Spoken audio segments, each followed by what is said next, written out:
Île-à-Crosse is the second oldest community in Western Canada. It will be, in 2026, 250 years old. The Île-à-Crosse Residential School is one of the oldest schools in Canada.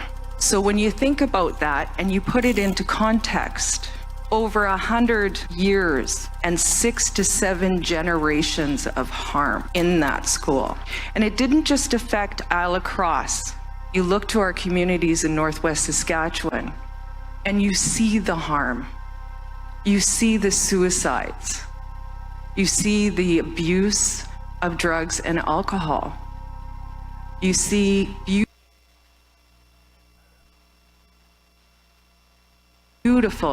beautiful communities, but you see the loss of language, the loss of culture, the grieving for the land.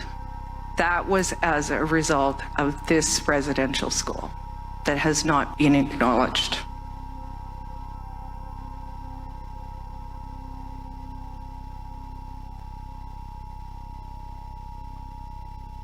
Recorded history of Île-à-Crosse dates back to 1776. So we have a long history within this community. Arguably, I think we have one of the oldest residential schools in the country. I think, the school here, I believe, started within the, the mid-1800s. Saskatchewan didn't become a province until 1905, and then residential school was here already. It was inherited at some point by the provincial government, and they continued running the school until it closed in the early 1970s. Because we're a Métis community and it was considered a Métis residential school, we don't have closure to this one. Government continues to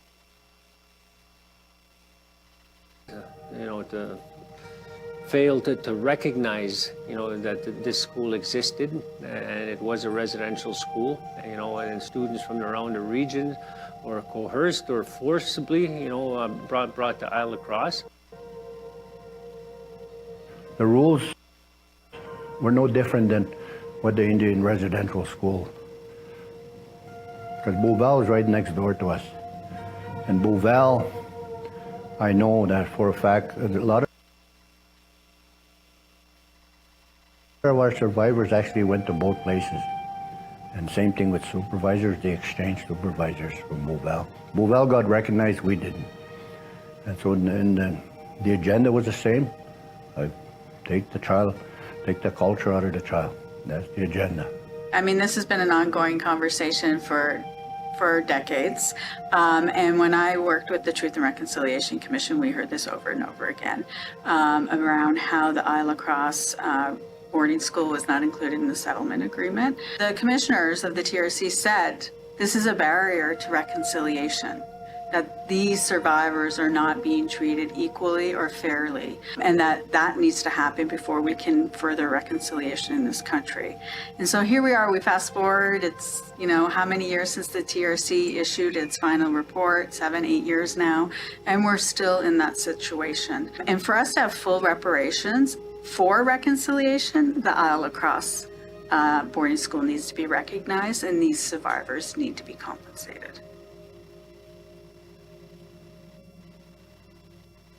Île-à-Crosse is the people.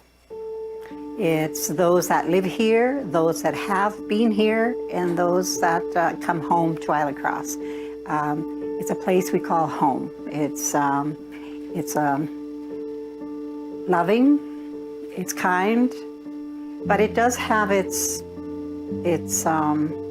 pains and its sorrows. Once we were inside the institution, everything changed for us. We lost our names. We were never called by name. We had a number. My number was number 44. 44? I had to remember that number. If I didn't, then there was consequences to deal with. And that was a constant thing in there. The language, the number, and how you behaved. We were little savages, right? When we went in there. Take the savage away from us and try to make us a little bit more human, I guess. So they came in, and their impact was to change us, to change our way of thinking about Kisimanitu, or God. They wanted us to believe what they believed. We lost our parents back then. You know, our parents lost their children, and so a lot of them became alcoholics. Thank God there was no drugs those days, but there was a lot of alcohol that went around the community. That impacted all of us, my parents, my brothers, myself. It was hard because they gave us numbers. They didn't know their name. And so my number was 66. It wasn't, they call them lockers now, were written there, and that's where we kept our clothes. That's where everything that we owned was inside that box. You know? And I used to like going to school. I wanted to learn. But not to be treated mean and beat up or screamed at all the time inside the boarding school. We couldn't talk our language, and that was all we knew, the Michif language. And you couldn't even say tanse. We get strapped, and every day we get strapped if you talk your language. Eh? My grandkids, when they come over, I always hug them and tell them I love them, because 10 months of the year, I never heard I loved you. There's always something else. And I never really knew my family, mom and dad, because of boarding school. We got nothing to play with in the yard. Not even a ball, not even a football or anything. We never went to town or anything. We don't buy nothing. We never get out of the yard. This is a true story. It's just like jail, where I went to school. I was abused at one time. But I was so young that in my mind I tried to figure out what actually happened. It's like I had suppressed it for so long that I can't even make a figure of who it was. There was a lot of different things that I figured that from that on, after I had that sexual abuse, my mind was not really where it's supposed to be. Because when a child goes through that, it just destroys your whole body, your whole mind, and your soul. But there was so much anger that you felt like you want to retaliate even to your friend that's the same age as you. You were always angry and wanted to hurt somebody. When the Pope came to Edmonton, I don't travel, by the way, because of my fear. I said to myself, now if I were to travel, would I really truly go and see this man? I thought about that for quite a while, and I said, you know what, I wouldn't. But I did sit at home and I listened to him on TV. And when he was talking about the abuses that were done to the kids in the boarding school or in the residential school, he was talking about psychological, emotional, physical. And I was waiting, sexual. He never said it. And I just went like this, and I said to my husband, Louis, I said, damn, all of what he says means nothing to me. He did not acknowledge that those priests and those nuns and those Catholic priests and nuns that were supposed to be helping these little babies, these little children, he did not say that they were inappropriate, that they were sexually abusing them. Didn't utter those words at all.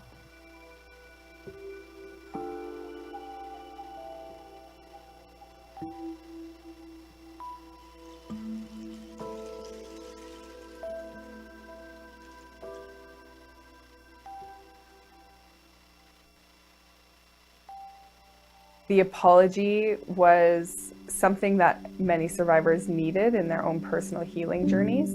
Our visit to Rome, as well as the papal visit here in Canada, played a significant role in amplifying the voices and the experiences of Métis residential school survivors, stories that often don't get told in Canadian history or even in mainstream media.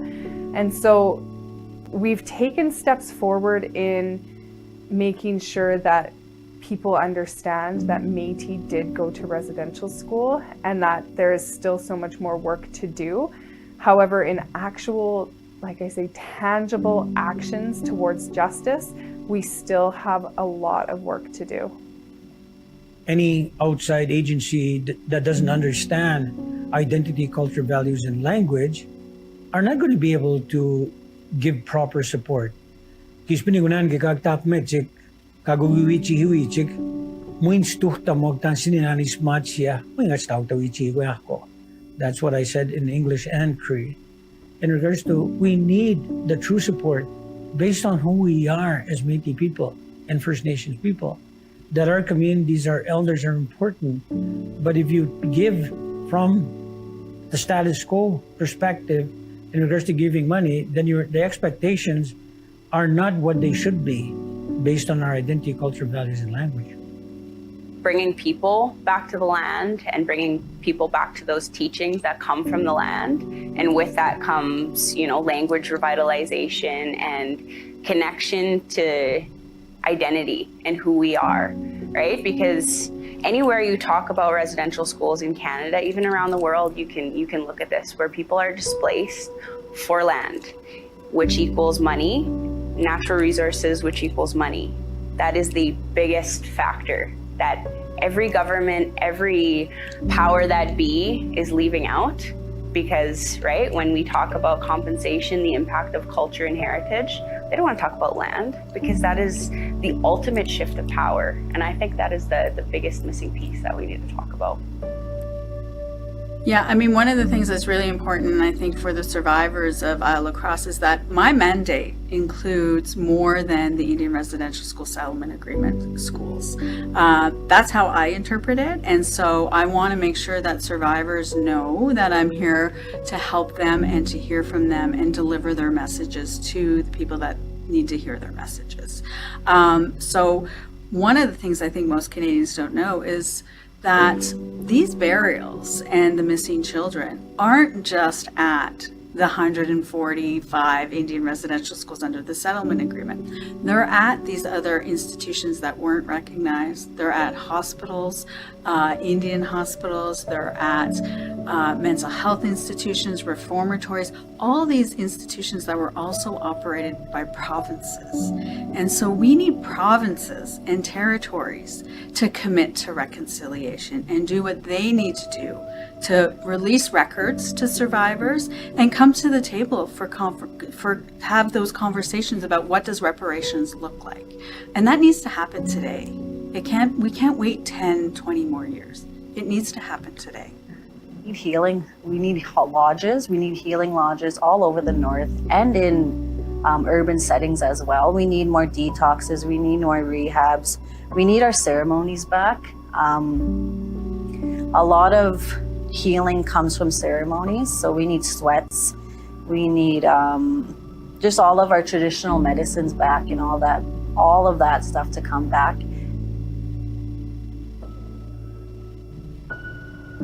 The time has come for Canadians to be able to see the damage that has been done to Indigenous people. The time has come to be able to speak as that one voice and be supportive of one another. When individuals win, communities win, and big cities win, provinces win, Canada wins, everybody is a winner. but we need to respect each other, understand the circumstances where we're at, and hopefully together, this can never happen again, but we need to fix it and have the right supports in place.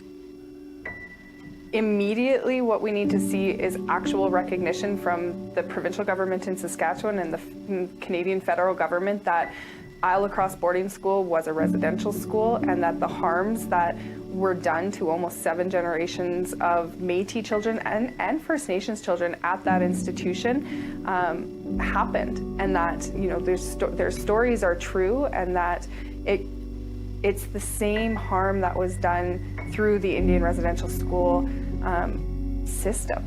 And so without that recognition, we can't move forward in our healing journey. We can't move forward with reconciliation. We need that recognition from both the federal government and the provincial government together to move that justice piece forward. We need to get this done sooner than later. We know that the youngest survivors are in their 50s, mid-50s, and the oldest survivors are 97, 98 years old. And so we've been losing survivors almost on a weekly basis. In the last year, we've lost, I think it's getting up to about 30 in the last year. So it is so vitally important that we get this done as soon as possible. And I would hope that the province and Canada believe that it's not just a legal obligation, but it's a moral and ethical obligation.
The Île-à-Crosse Boarding School Committee to come and sit up here, if you want.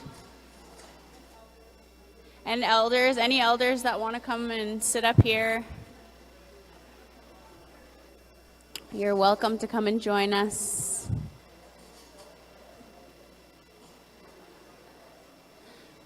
So just a few housekeeping things. The bathrooms are in that back corner for any visitors that we have here. If there's any media that's here right now, you can take seats here or wherever you feel comfortable.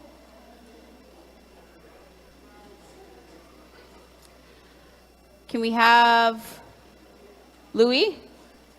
Oh, Louis here. Who else do we have up here? Emil, there he is.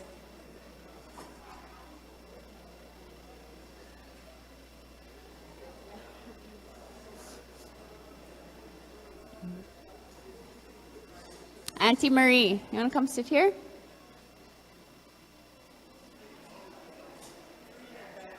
Frida. Hasta muti, Frida.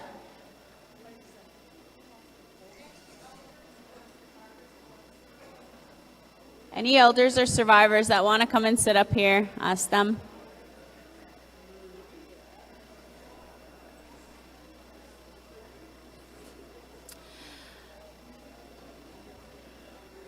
Donna, want to come sit?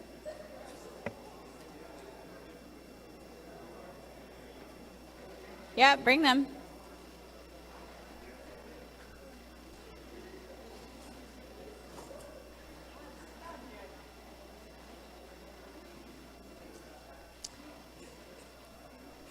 Also, just wanted to make note, on your way out of town, any visitors or even community members, Myra just offered the Friendship Center, that big building at the end of town is open if you want to come over and visit. If people want to go and have some visits with friends they haven't seen in a while, that space is open at the end of the day.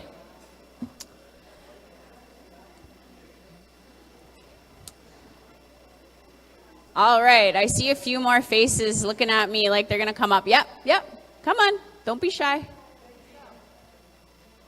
Eliza, roll on up here, come on. Wade.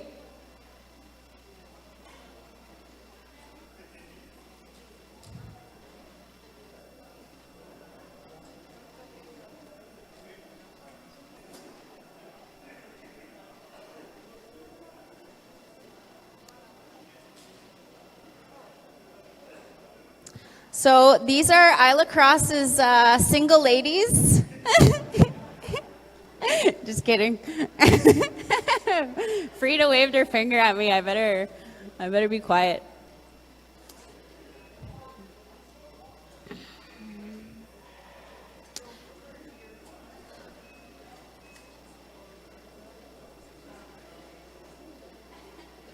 Eliza is waving around her Kleenex. She said, "I'm single."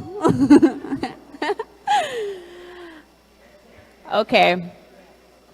So if we can get everyone to start bringing the volume down, we'll get rolling here. Yeah. So I just want to share, if there's any friends or family, any survivors, any community members that are at home and couldn't make it today, you can send them a message to go to this website, and today this press conference will be live streamed from that website, and it'll also be on the survivors Facebook page. So if people are not here and want to view or listen in, it's going to also be playing on NBC and Île-à-Crosse radio. So don't worry, if people miss, they can still access it. So I just wanted to thank all of the speakers that came up here today and shared. And I want to give another round of applause to our survivors. There was a lot of courage and a lot of heart and a lot of, there was a lot that went into that video. I think it's a pretty emotional story that you just heard, and it's not easy for a lot of people to share that. So another round of applause for our survivors for their courage.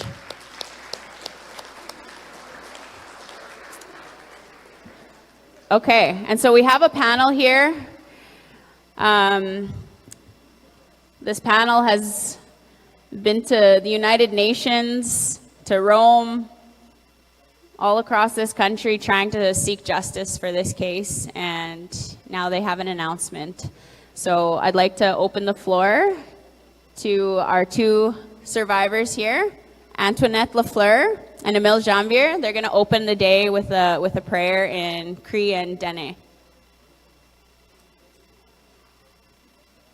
can either go up or you can stay right here, your choice.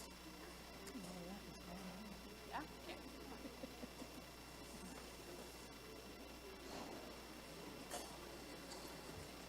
Could you help me join in prayer, please?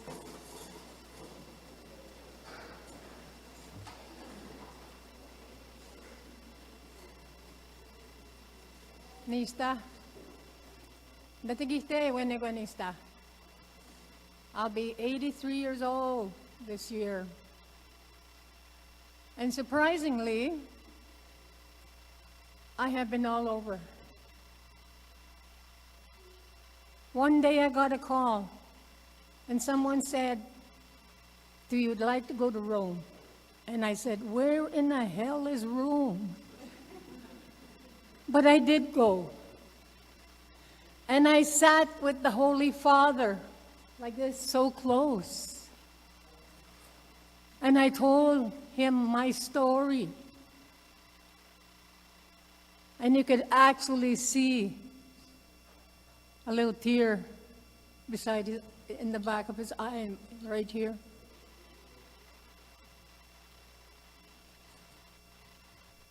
And then we stayed there a week. There was a lot of things to see. When I came back, a couple of weeks after, I went to New York. And all through this time, every place I went, when we went to New York, we sat on a panel and we told our stories again. They listened to our stories. They heard our stories. They believed our stories. That was the main part of my travel all over the place. For me, it was a time of, I enjoyed everywhere I've been. We've been to Montreal, I have been to Nineveh. I enjoyed because I was able to tell my story that I had been hidden for so many years. I've waited 77 years for this time to happen.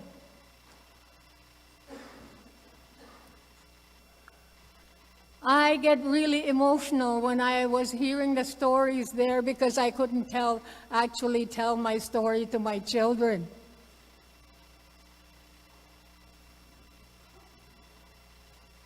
And then with the abuse that I got, because I didn't tell anyone, my children they were abused also because of my lack of understanding of what happened to me. And so today I thank my Creator for putting me here. I am still with the Catholic Church. I am a minister in my town because I have forgiven what had happened to me, and we need to forgive. So with that, join me in saying the Our Father in Cree. Nuftaunan, Kitsagisago kayayain, Tani mami wisaga take away huan, Tani utsistapoy kitapisagiwan, Kaisa na tuftagawain kisago, Tani ipsisuwas kitaskamek. Anok skagi sagak minan, bakwisaga naman, Minatahtawa kisagagi, Kaisa na magihtaw, Kagi may tutaguyak ko, Iksui saga sinamona, Nagi may tutama, Suskim nan siga machamantani tama, Egatinamonan, Kamayata, Taneksike. Thank you.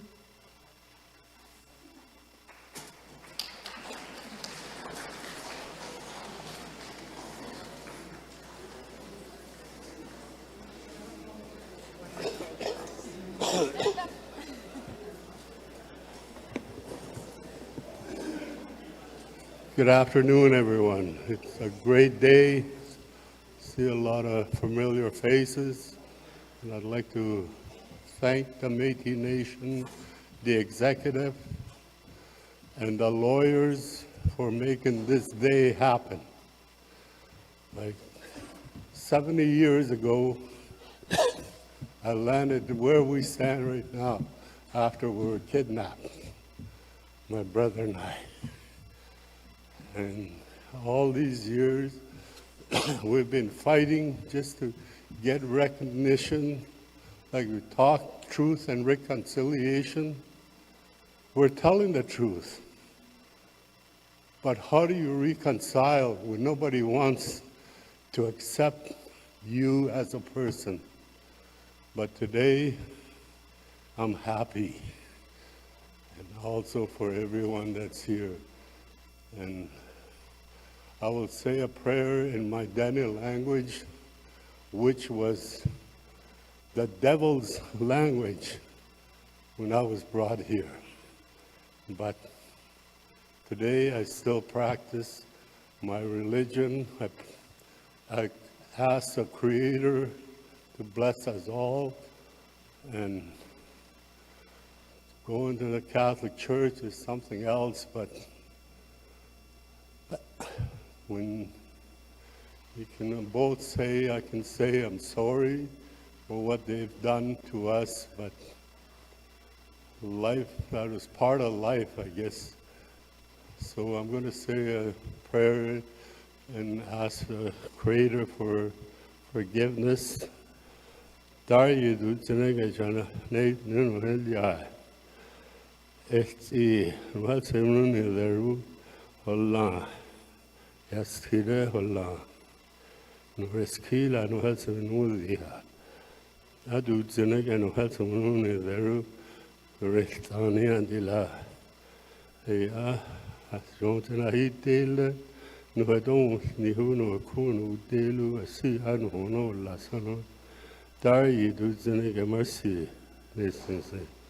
you.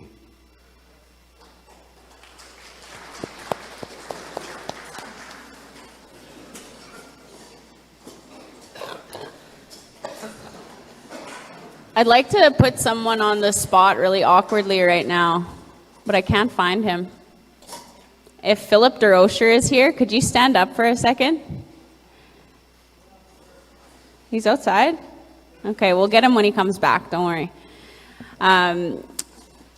Thank you so much, Anne and Emil, for all of your courage and for sharing in your language, your beautiful, beautiful languages, with us in prayer. And now I'd like to open the floor to Vice President Michelle Leclerc. Tanse, Atlanate.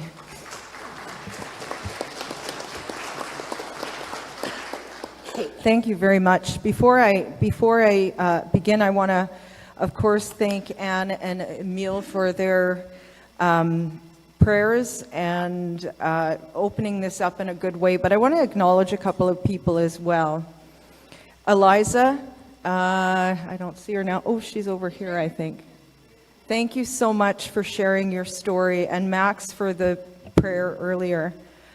I want to acknowledge some of the people that we've lost. All of the people that we've lost the last few years. It's been heartbreaking, heartbreaking. One of which, of course, was Lawrence Morin, who was on the committee, and he was so dedicated to having this resolved. And I see Jimmy D there. I want to acknowledge all of the hard work that you've done and you continue to do. I know that you do. And so I want to acknowledge that. I also have another colleague in the room that hasn't been acknowledged, and that is Lisa McCallum, Secretary Lisa McCallum. Can you please stand up? Oh, there she is. Thank you. So, good afternoon. What an exciting time for Île-à-la-Crosse and Île-à-la-Crosse survivors. And it's great to look out and see all of your faces and those people that support our survivors, the Survivors Committee.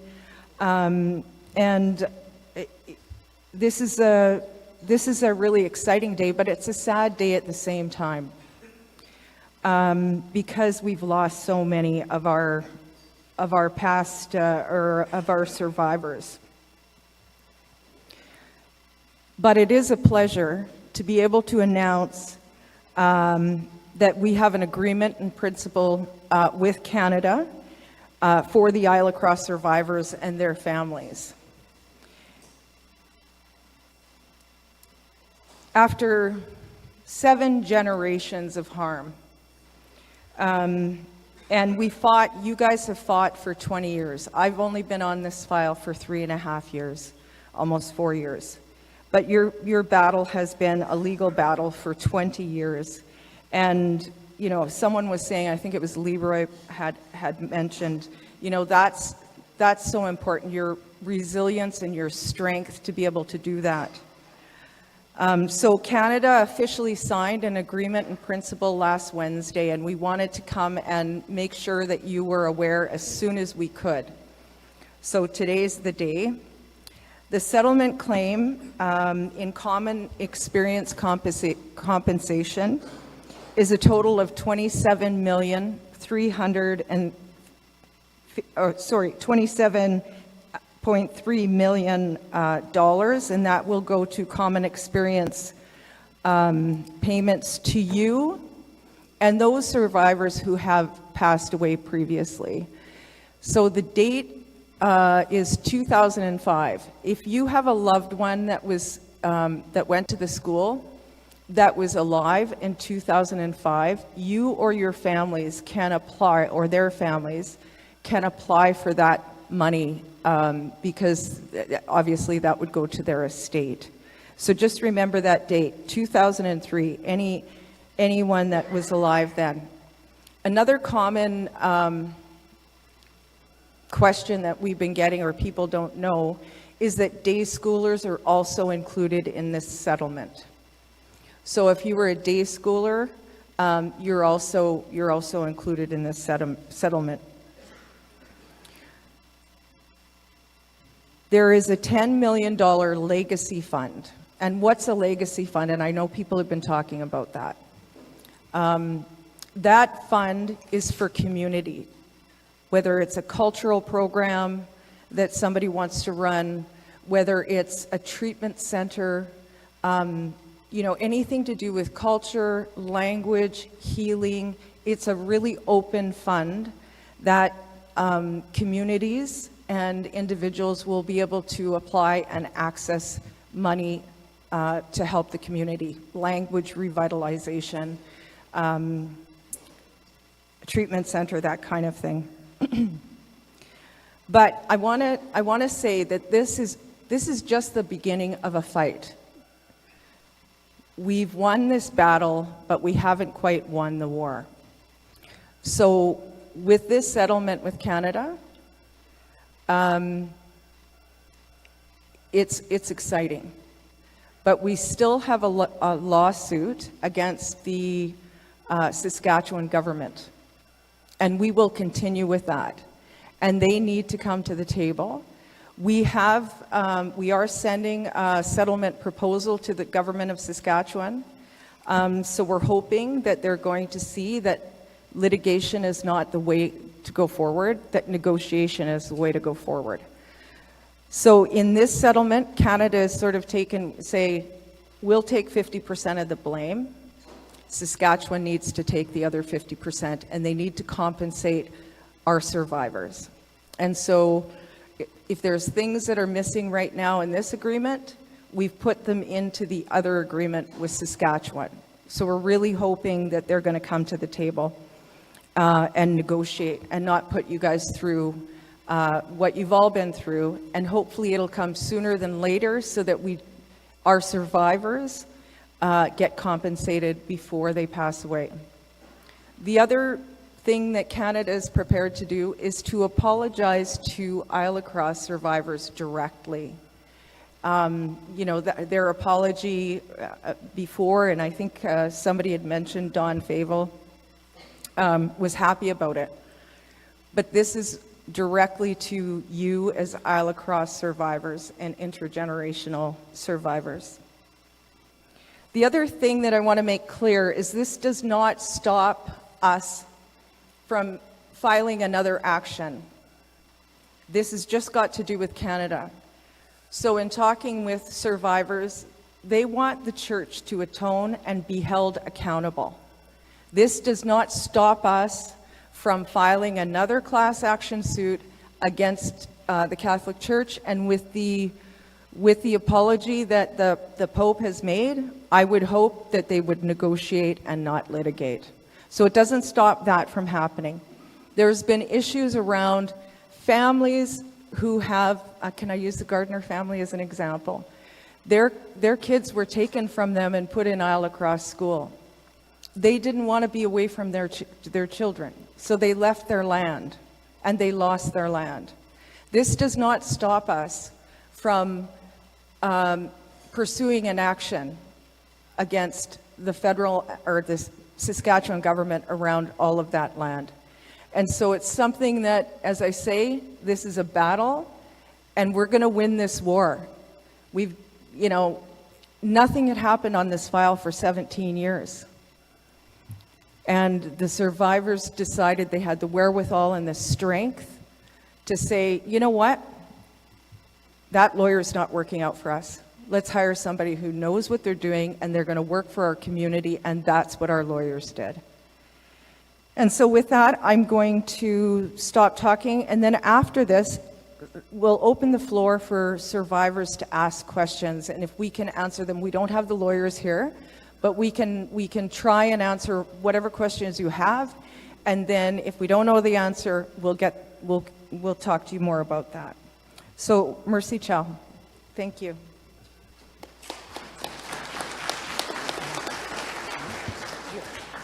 Dwayne. Okay, and next up we have our former mayor and one of the original committee members of the Île-à-Crosse Boarding School Committee, Dwayne Fable.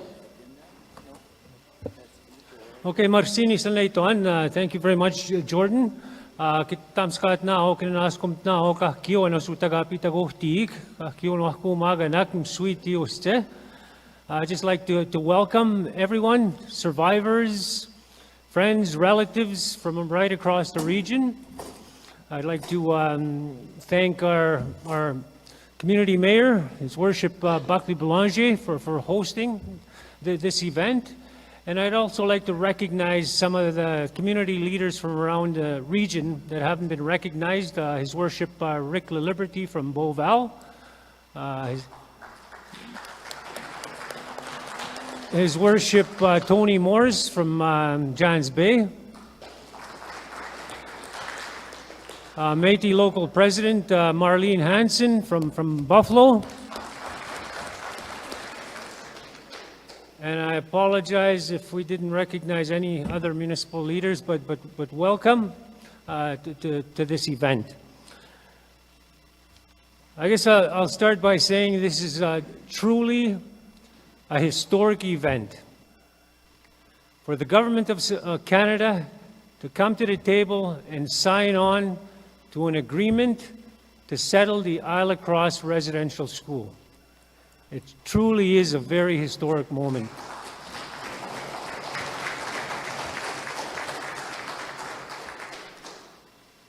And as I reflect back, you know, it took a lot of support, it took a lot of allies over the past 20 years to get to this day. And I know we've mentioned it, but my uncle, late Uncle Don Fable, Clem Shortier, who co-chaired this committee for years, you know, they deserve a lot of recognition along with Jimmy D and Max Morin that kept this alive for us.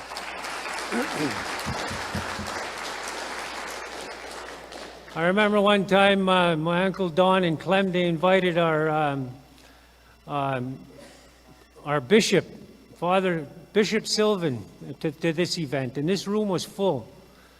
And Philip told my Uncle Don, he said, we're running out of food. I'm not sure if we can feed everybody.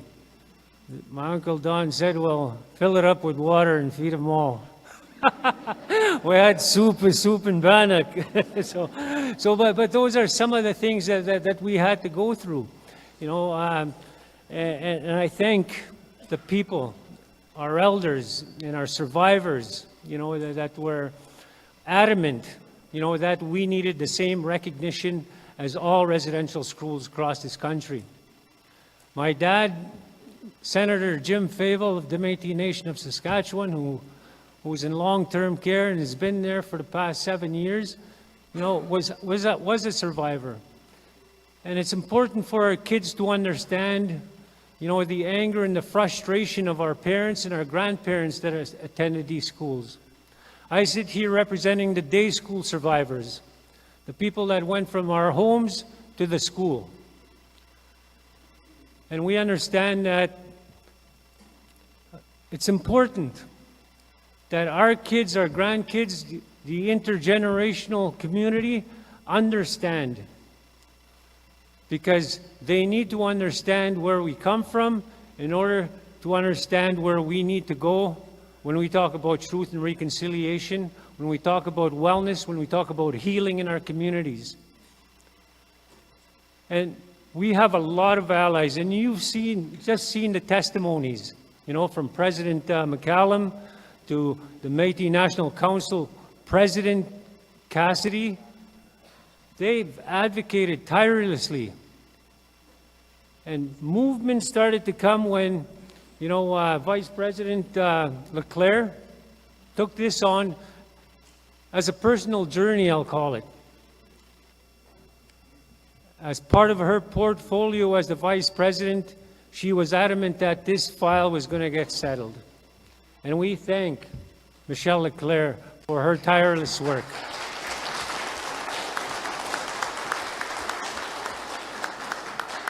There was constant conversations with ministers, with lawyers, with anybody any ear that she could get a hold of. She talked about the Île-à-la-Crosse residential school. And today, I sit here with mixed emotions. And you probably do too. Because it's been a long, frustrating process. But today, we sit here together with a common bond, knowing that at least Canada has recognized and is going to compensate the Métis residential school survivors of this country. So merci.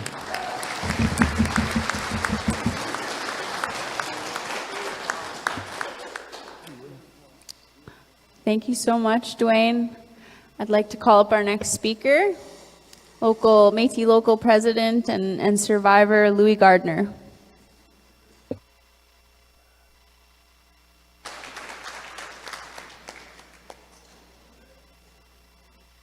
Turn this on, I guess.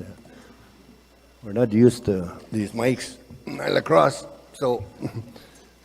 But anyways, Tanse, Louis Gardner, son. I'm a survivor. I stayed in a residential school from 61 to 69, so I went in there at 5 years old. So when you're a survivor at 5 years old, you just go with the flow. Because you're a young kid, you don't know what you're expecting. And my parents, were both survivors. The one thing I never heard from my parents was their stories. They hid their stories. They didn't want to bring it out. And as a survivor, the only time I seen a lot of anger was when alcohol was involved with my parents. And I witnessed it. So, and my sister, who is in attendance here, is also a survivor, can witness it. But, as we continue to move along, that it's very important to know that the survivors didn't really know and trusted the system that they were going to do well in life. But when they went in there, like a lot of survivors said, we didn't know they're going to take the culture out of the child. Then you start to wonder, why are they giving you a number instead of using your name? So all this stuff kind of snowballs in you. And as a survivor, I stand here, I sit here, I guess, and speak here on behalf of all the survivors that have left us. Instead, they took their stories to their graves with them. They never mentioned nothing. And they wanted closure, you know, when the apology was made, it was a good thing for the First Nations residential school system. But when we asked, what about us? Then they said, well, just wait. We'll include you with some funding arrangements. So it kind of set the survivors way back. Muy chiquita mo. They didn't really enjoy, you know, what are you talking about when you have the Truth and Reconciliation booklet, which we never had a say in it. So this doesn't belong to us. We never got involved, so we need to do our own. And what a lot of people say, the truth, Tama, you got to tell the truth. Then reconciliation will happen. What really happened then? Mishatsi to our elders, they said, you know, they used to force us to go to confession and tell your sins. Now we're saying that the same thing to them. You tell us your sins now, you know, and so, and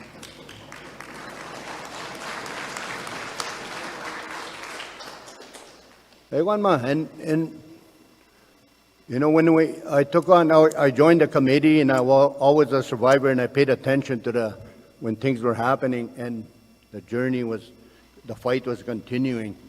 You know, we always paid attention to it, because deep inside, a lot of survivors, Capits, they hide a lot of stuff. And I don't know if they'll ever bring it out. And I've seen a lot of survivors who were really embarrassed, you know. My late brother, an example. He wet his bed. They made him do a fashion show. We had to sit in a box, just like the way it is. And they made him wear a diaper, walk around, just like a fashion show. And that's what they said. Look, this kid here wet his bed. And he had to go back upstairs. So stories like that, you know, survivors, I know a lot of them have a lot of stories here. A lot of survivors who are here. A lot of stories. But when will they bring it out?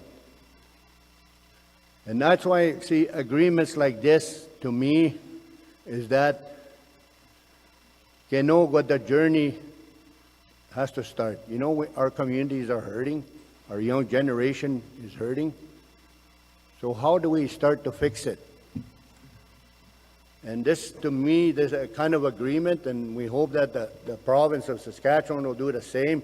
The Catholic will do the same, is give us the tools, and the survivors and the communities will do it, that will heal themselves. We got to take this on.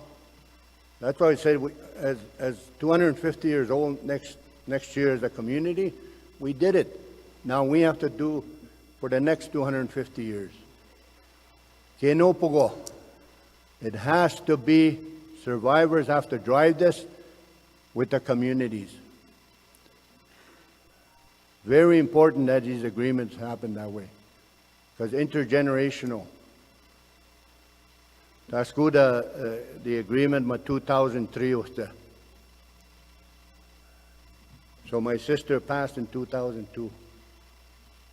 Mauya doesn't qualify. And there's a lot of survivors before that. Because we figure there's about 2,000 survivors, Mama West, since whenever the school first opened. We seen a stamp of 1821 that showed Île-à-Crosse Residential School. So we don't really know the first mission school was actually started here. We say we're the first, or if one of the first. So this agreement, if I can speak on behalf of all the survivors, is this one step to how we're moving forward. It brings closure to a lot of survivors, but Capits, we still have a long ways to go. We want to leave a legacy for our young people, our communities. What do you want to see in 10, 20 years with your community, your kids, grandkids, you know. We got to leave something. So it's a long process, but I think putting our plan in place, survivors have to be involved big time. And, you know, I think it's really important that we start that direction. Because, Ms. Chat, our young generation, they don't even know much about the residential school. They don't.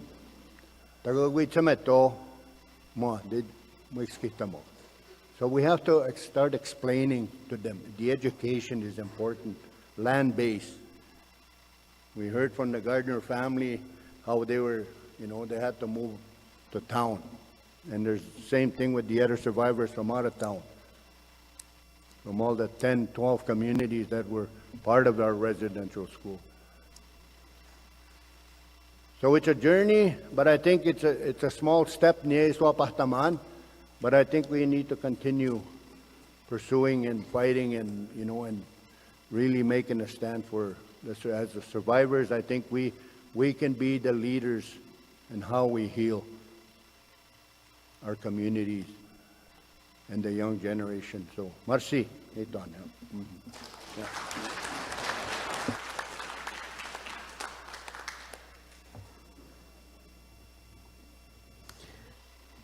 That's egose. I'm trying. Thank you so much for sharing all of that, for all of that information, for your stories, for all of your hard work throughout all of this. Let's give them another round of applause.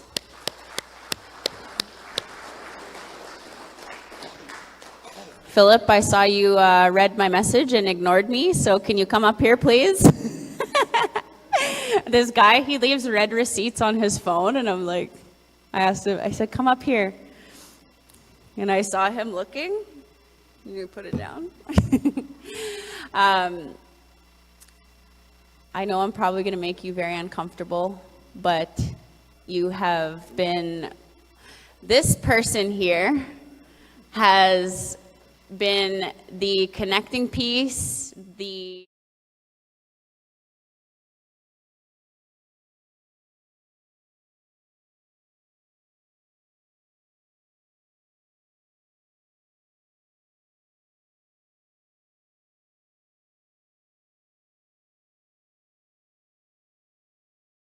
and angry because they haven't heard anything, and he hears a lot of the joy and the happiness in, you know, being able to bring people together.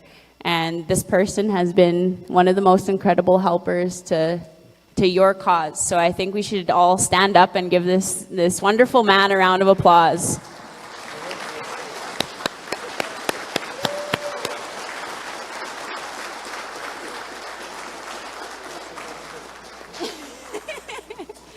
But he is a man of few words. Okay, he's going to say a couple words. I just wanted to say thank you, and then it's been a pleasure working for the committee members, and then the ones we lost along the way, and then not to forget the very first committee members also. My best friend and best man at my wedding, Don Fable, was one of the few that started, the one with Clem Shorty and a few others, our previous chairperson, Jimmy D, and of course the great support from the MNS. This would have been even barely possible without the MNS. So the MNS is a big hand. They've supported the community for their meetings and for whatever we needed money for, the lunch, the fish, everything. MNS have been really incredible in that way. Thank you.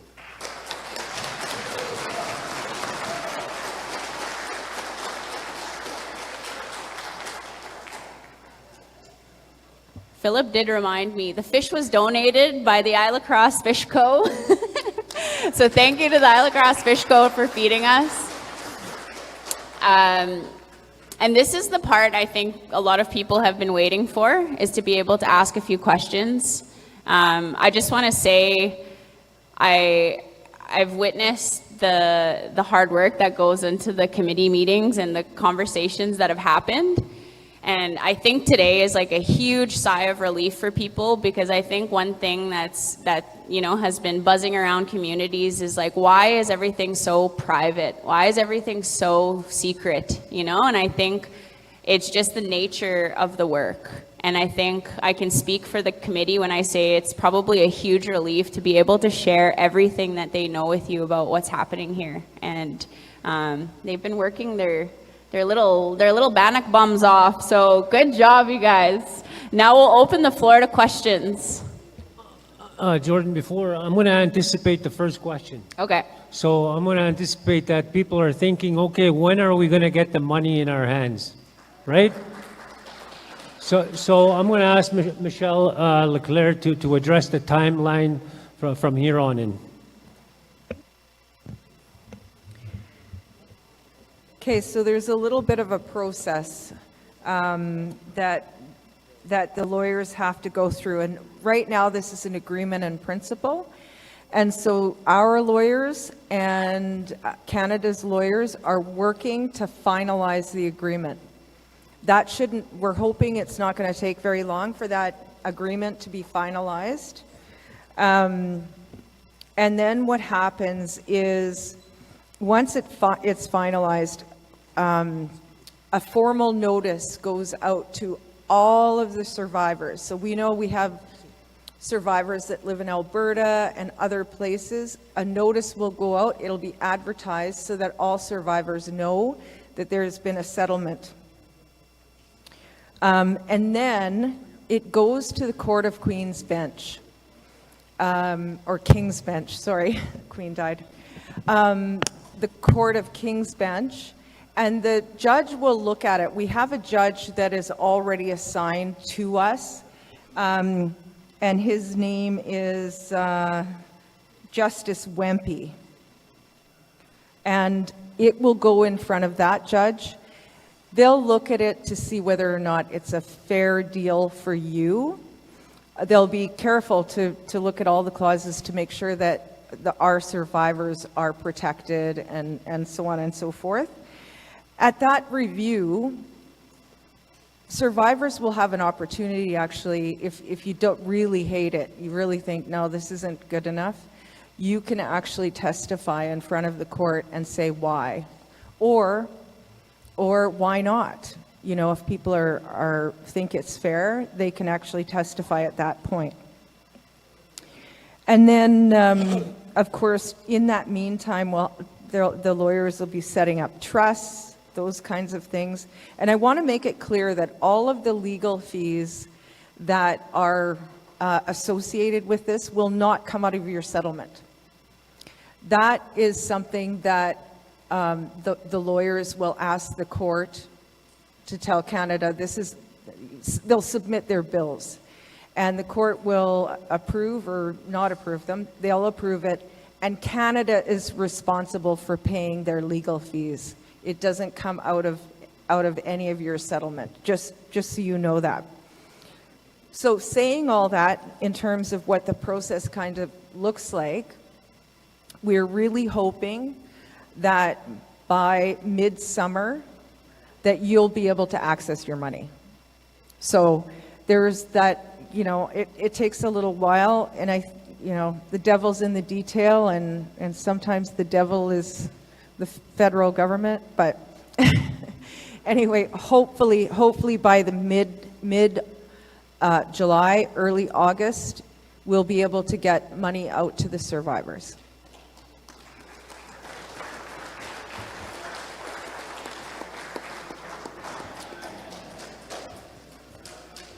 Okay, do we have any questions from folks? We have a mic that's going around the room. Who has the mic? Okay, Claire. Uh-oh. Claire is our Vanna White, or Vanna Brown. Just kidding. Oh. And I'll ask, when people are coming up to ask questions, if we can just keep them concise so we can make sure we get everybody's questions. Okay, I get the message, but I have a message as well. But anyway, I want to thank the committee for the hard work that you've undertaken. Thank the MNS for providing the support, both political, moral, and financial. It's not an easy task getting that done. But I do have some questions. So I have 6 questions. I'll just read them off. Okay. Boarders and day scholars. Okay, are we getting the same amount? Because I haven't heard any amount yet. How about the number of years people have attended? So if somebody went for 1 year, do they get the same amount as someone who went for 10 years? Clem? And what? There's just some folks that can't hear. And Speak up. what about for sexual abuse? Is there anything for that? Or is it just a common experience payment? Okay. And does the settlement bind everyone, or do you have to opt in? And I suppose one of the things I'd like to know, if you have an agreement in principle, do we as the students affected have a right to look at that in principle settlement agreement? And I think that's the 6th one. Will that settlement agreement be brought back to us to see if we're actually going to accept it, or is the committee and the MNS going to be making that decision for us? So just those 6 questions. And also, for those that aren't aware, the Indian School Residential's School Settlement Agreement had the eligibility date at May 30th of 2005. So that's where the figure 2005 comes from, because we ensured that we wouldn't lose out, that we'd be treated the same as the Indian Residential School Settlement. So that's why the 2005, and I'm very thankful for that. And again, I'm thankful to the great work that's been done. I just have these questions because I, as a survivor, want to know that my voice is going to be heard and that I have a decision to make with respect to myself and my future. Because I think I have the right, as we all do, to accept or reject any payment if we don't think it's sufficient and it doesn't do us personally any good. But I'm not encouraging people to not accept it. I think it's very fine to accept it. Waited a long time, but some people may want to make their own decisions. So thank you. Thank you very much. Vice President Leclerc. Yeah, I think Dwayne and I can answer those questions.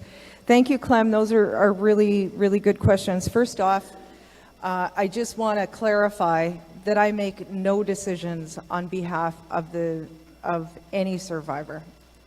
I have only been here to assist survivors as the Vice President and the Minister of Justice. I make no decisions on that, by the way, and nor does the Métis Nation, just to be clear.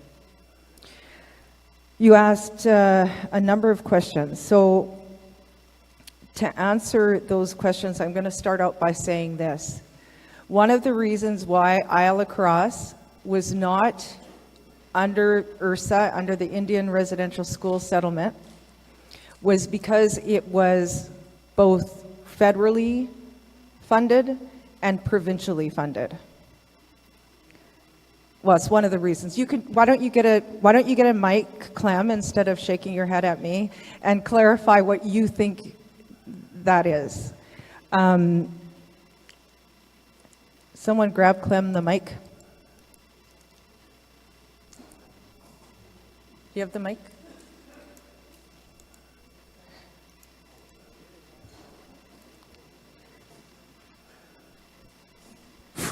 Yeah. Well, thanks for the invitation, Michelle. I've been working at this for over 20 years, maybe 25 years, and the reason we were not included in the Indian Residential School Settlement Agreement because it was deemed to be a religious-run institution. Right. That's the reason. Okay, thanks.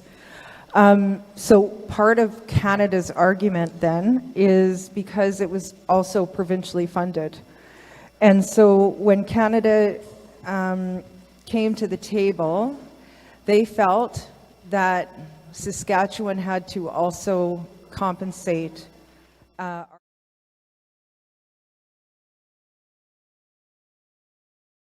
talk about borders and day schools. So in the settlement in principle, some of these things haven't been absolutely worked out yet.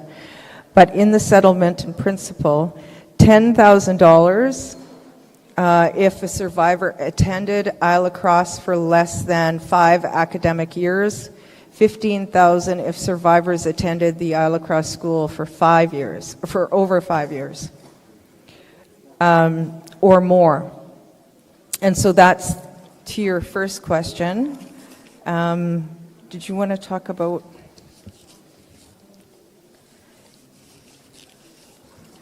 And you can opt out of this agreement, or opt in on the other hand. But you can opt out, and it doesn't affect your ability to bring a separate claim against Canada and Saskatchewan.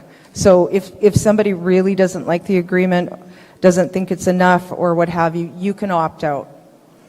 The other thing that we've talked about is having another survivors gathering in September. By then we should have the agreement, and people can review the settlement. We'll have our lawyers there, and they'll have an ability to opt out of the agreement. Dwayne, did you want to add anything? Yeah, no, when the committee was negotiating with Canada, it's important to understand that time is of the essence. We've lost a lot of survivors over the last few years. So it's important to understand that this government was willing to sit down and agree to negotiate an agreement with the Île-à-Crosse Residential School.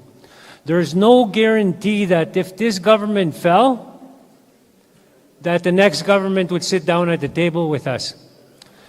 Now, having said that, the committee was adamant that the lawyers look at the settlements that had happened before. There's precedence there in terms of residential school settlements, with day school settlements, with the Sixth Scoop.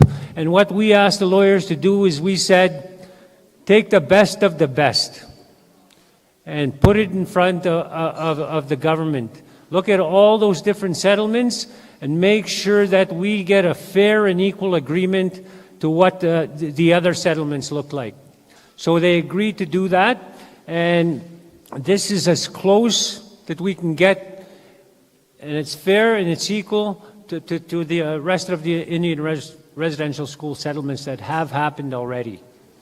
So, and like I said, the committee was in a tough spot to say, do we want to take a chance with the next government, or do we want to fast track this and ensure that we get a settlement before this government leaves office?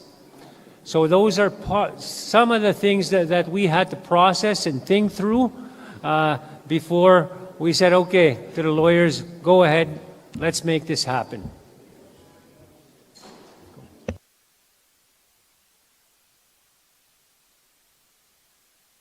And like Michelle said, if somebody adamantly disagrees with this agreement, you can choose to opt out and go ahead and file a claim individually. So it doesn't, if you opt out, it doesn't prevent you from going on your own and suing the government on your own in terms of what happened here at the Île-à-Crosse Residential School. Oh, and I think I forgot to answer one of your questions, Clem. That the agreement will be published on the website. So everybody will have an opportunity. There will be, just as we had with our claim, our lawsuit, we had it on their questions and answers. The same will be on our website as well fairly quickly.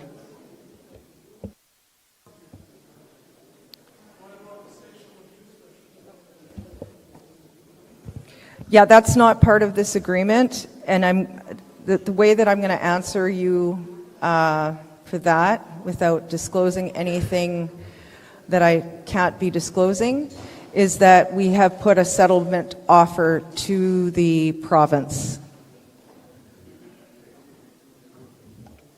Well, you can't. You know, you're a lawyer. When you make an offer to settle, it's privileged. And so I can't really talk about the details of that, but I'm just saying that we have a proposal to the province.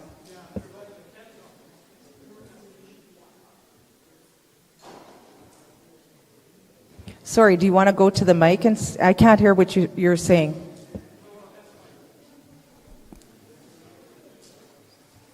Okay. And now we have elder and survivor William Case. You have a question? Yeah, I have a couple comments and question afterwards. I want to thank the Métis Nation, first of all, and the survivors for making this happen, but I'm very disappointed. I'm dissatisfied with this. I'll be 75 years old in April. And we've waited 20 years for this. I know the other lawyer didn't do bugger all. And you guys tried your darndest, but how could it be fair when the feds are pointing a gun at your heads? You know, every delay, every week of delay or every month of delay, there was 4 or 5 survivors that were passing away here just this last year. And the government knew that. But we have no choice, I guess. I'll have to go along with this one. But I'm very dissatisfied, very unhappy about it. And I'm not the only one. Probably half of the survivors that are alive today will not be satisfied. Now, in terms of reconciliation, there can be very much reconciliation when we keep fighting each other here and not working together. Like the people that have led this process since 2003 or whenever. A lot of them have moved on. They're not part of the Métis Nation of Saskatchewan anymore. But I still hear some battles between the 3 or 4 people.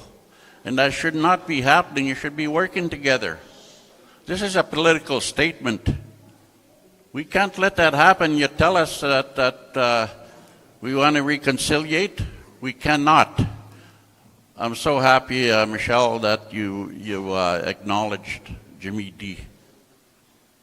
He did a lot of work, and so did Clem. Clem did a lot of work to keep this alive. And I was so glad when our former mayor took over and kept this thing moving at all costs. There was only him and Philip that were working on this before you got involved there, Michelle, and I'm so grateful for that.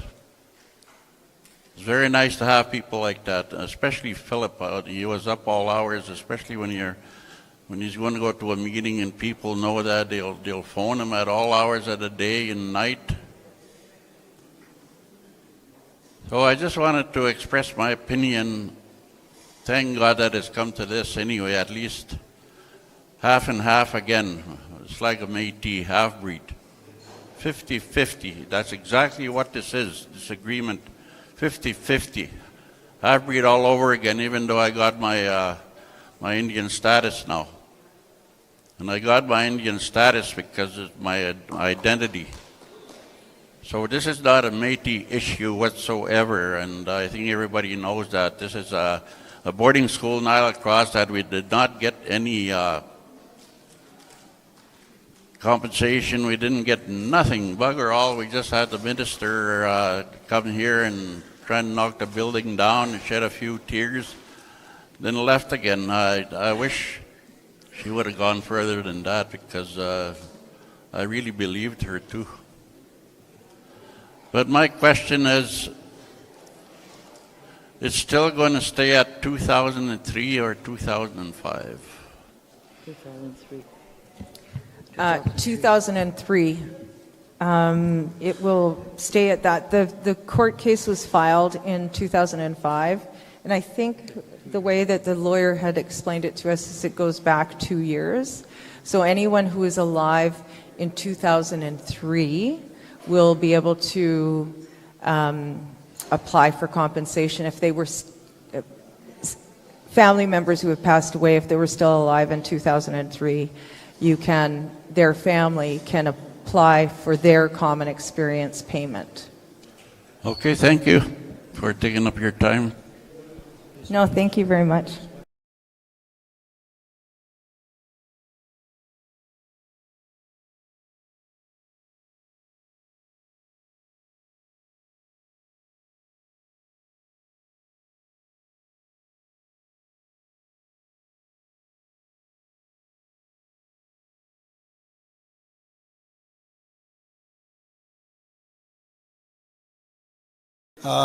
Because there's obviously, the province has still got to put forward their list, and you may have had a list developed already. So when is the list going to be complete, and when can people have a look at it? Thank you, Buckley, for that question. I'm not sure where Philip, I see Philip. He does work extremely hard, and thank you everybody for acknowledging that. He's been working on a list, and we've been trying to get the list from the province. I believe the lawyers have made an application to have that list released. So we should have a fairly complete list soon.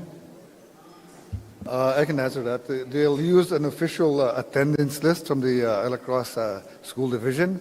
So everybody that attended Rossignol School at any time at all, from back when until December 31st, 1976, is on a list. So if for some reason somebody's not on a list, they'll use affidavits and witnesses. So the list is there. They'll use the official lists only.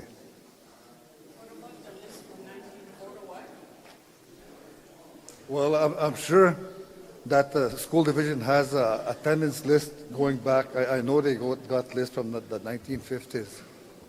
But in addition to that, the federal government has archives, and the provincial government has archives of everyone who attended the school as well. And I think they communicate with the Catholic Church as well. So they have these names either with the feds, the province, and the Catholic Church. Yeah.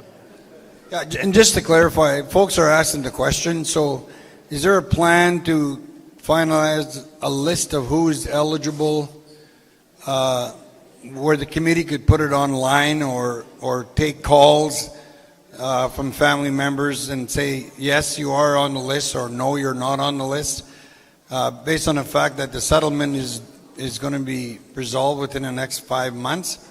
So how do people find out if they're on that list or not? I think that's a really good question, and you know, I mean, there's always going to be times where somebody might not be on the list if they are still alive and they went to school in 1939, for example. We're working out ways of ensuring that list is complete. But if people feel, and once we also publish this and do that sort of thing and make sure that our class, those people that went to school, will have people contacting either the lawyers or Philip to ensure that they are on that list. We want to make sure that it's as fulsome as it can be, and that it covers everyone that attended that school.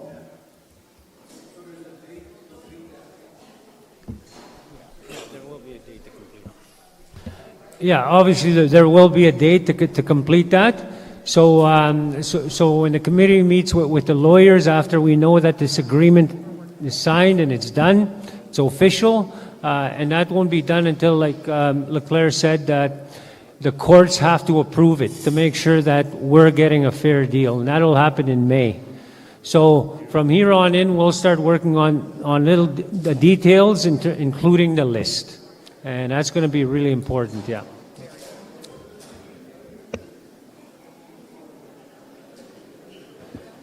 Are there any more questions from the audience? Namagigwe, Dudi. Okay. Well, I think we can begin to wrap up.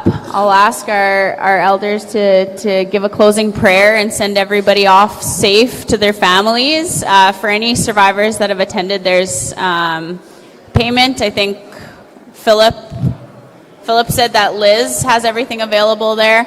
But before you go, don't all rush off. If we can stand and do a closing prayer, just out of respect. And thank you everybody for attending. And if you have questions moving forward, we're here to answer any questions.